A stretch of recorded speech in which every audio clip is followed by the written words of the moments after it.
다수 일당의 제왕적 의회를 견제해야 하기 때문에 네. 의회 해산권이 필요하다. 이런 주장을 했어요. 의회 해산권. 네. 그러니까 이게 뭐냐면은 예. 이재명 대표가 조기 대선이 벌어지면 대통령 될 가능성이 많다. 예. 이재명 대표의 리더십상 더 강하게 독재적인 리더십을 보일 수가 있다. 네. 그런데 국회도 민주당이 장악을 하고 있다. 네. 그러면 이재명 대표 대통령이 하고 싶은 대로 마음대로 할 수가 있다. 네. 그렇기 때문에 그러한 권한을 제한시키는 조항을 넣어서 개헌을 해야 된다. 이런 거죠. 나경원 의원 주장이. 그렇죠. 아니 근데 해산권 아니 근데 주면 아니 그러니까 해산권을 줘야 된다. 그러니까 이재명 대통령 되면은 국회도 장악하고 있으니까 그걸 해산해야 된다. 이제 이런 거죠. 누가 해산할 수 있는 거예요, 이거는? 아니, 그러니까 이게 말이 안 되는 게, 그러니까 장성철 소장님이 말이 안 된다는 게 아니라 이재명이 만약에 뭐 모르죠. 근데 이재명 후보가 이제 대통령이 된다라고 해요. 네. 그러면은 지금 민주당이 다수당인데 국회를 해산할 이유가 있을까요? 그러니까 이거를 범야권이 192석인데 이거를 200석으로 만들기 위해서 해산을 할까요? 그러면은 국힘 다 죽어라 이러면서? 아니, 그러니까 이거는 그 논리는 아니고 저는 의회 해산권을 대통령이 가지는 게 불가능하지는 않다라고 봐요. 왜냐하면 외국에도 여러 사례가 있어. 사실은 이제 이거는 의회 중심제에서 있는 거예요. 내각제에서 있는 내각제. 총리가 이렇게 해산시키고. 예, 총리가 그러니까 대통령에서 일본 같은 경우에는 지금까지 네. 중의원이 임기를 채워본 적이 한 번밖에 없대요. 맨날 해산해가지고 예, 맨날 조기 총선하고 맨날 해산하고 뭐 그런 상황이라서 네. 그러니까 그렇게 일본처럼 맨날 해산하는 나라도 있고 그러니까 이제 총리가 본인의 정치적 위기가 오면은 자기가 이제 떨어질 것 같으면은 그래도 성적이 안 나오면 이제 사퇴하고 뭐 이런 방식으로 이제 던지고. 가는 건데 네.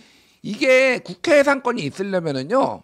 우리나라에 그럼 내각 불신임권이 의회에 있어야 돼요. 그러니까 이게 보통은 같이 쌍으로 나타나요. 그러니까 서로 견제를 할 수 있게. 예. 그러니까 우리는 현재 해임 건의안만 있어요. 예. 개별 국무위원에 대한 해임 건의안만 있는데 아예 이제 내각 불신임권 자체를 다 줘버리는 거예요. 그러면은 이게 아예 나라마다 다 제도가 달라서 조금 다른데 의회 해산권을 내각 불신임권이 작동돼야지만은 쓸 수 있는 나라도 있어요. 심지어는. 예. 그러니까 이거는 내각 불신임권은 그러면 이런 거죠. 그러니까 지금 상황에서 윤석열 정부가 지금 탄핵 진행이 안 되고 있다라고 가정을 하면은 네. 민주당을 비롯한 야당이 내각 총사퇴해라. 이렇게 내각 불신임권을 던지는 거예요. 권한을 행사를 하면은 그러면은 윤석열 대통령이 그럼 나 국회 해산. 나 다시 총선에 물어봐서 물어볼게. 의견 다만 이게 이제 국회 해산권은 나라마다 이것도 다른데 네. 1년에 한 번만 할 수 있게 한 나라가 상당수고요. 여러 번 하면 헷갈리니까. 그렇죠. 그리고 많이 해야 되고. 투표한 지 뭐 특정 기간이 지난 다음에 예를 들면은 작년에 4월 총선했기 때문에 바로 뭐 6월 달에 뭐 해산하겠어. 이거는 말이 안 된다라는 거죠. 1년이나 지나고 1년 아니면 2년 이런 식으로 기간을 정해두고 이를테면 할 수 있게 한다든지 뭐 이런 제도적 예의가 있어요. 근데 뭐 어쨌든 이게 돼, 도입이. 아니 근데 이제 중요한 건 그거예요. 이거는 그렇게 할 만한 상황이 될 것인가 이렇게 좀 진지하게 얘기가 지금 나올 가능성이 있는 거에 대해서는 낮은데 어쨌든 아예 터무니없는 얘기는 아니다 그러니까. 아니 해산하고 나면 또 부정선거 또 총선하면 또 그러니까 부정선거. 도돌이표예요. 그냥 저 요새 나경원 의원 행보가 조금 궁금한 게 예. 사실 이제 대통령이랑 아주 가까운 사이라고 할 수가 없잖아요. 원래 좀 안 좋아. 안 좋았죠. 예, 나경원- 대통령하고 안 좋은 건 아니에요.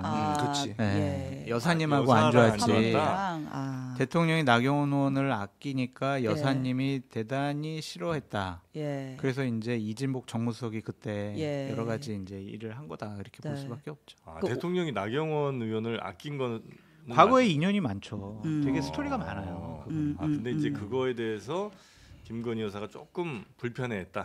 처음에 김건희 여사랑 윤석열 대통령이 이제 연애를 하면서 결혼을 할 때 예. 일각에서는 조윤선, 나경원 이런 분들과 같이 저녁 자리를 했대요. 같이 하면서 부정방, 내가 이제 결혼할 사람이다.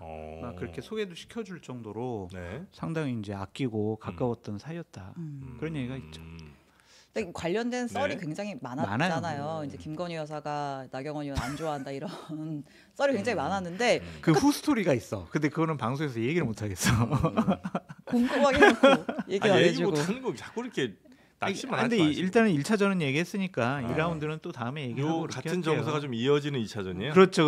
왜 김건희 여사가 나경원 의원을 왜 싫어하고 이렇게 좀 배척을 했는지. 서울대 법대가 문제야 내가. 아, 김성태 전 국민의힘 의원이 나경원 국민의힘 의원이 윤석열 대통령을 접견한 걸 두고 나중에 할 말을 만든 거라고 분석했습니다.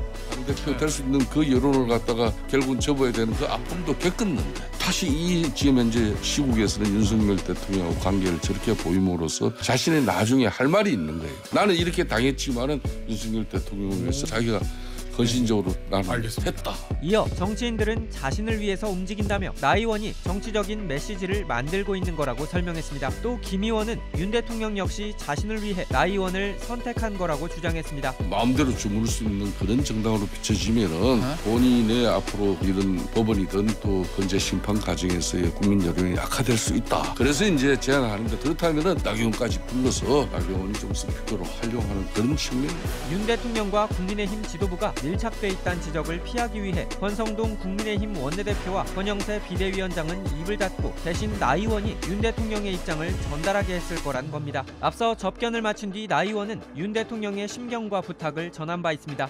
대통령께서는 어쨌든 이번 계엄을 통해서 국민들께서 얼마나 그동안 민주당 일당이 마음대로 한 그런 국정을 사실상 마비시킨 그런 여러 가지 행태에 대해서 국민들께서 알게 된 것은 다행이다라는 말씀을 하셨습니다.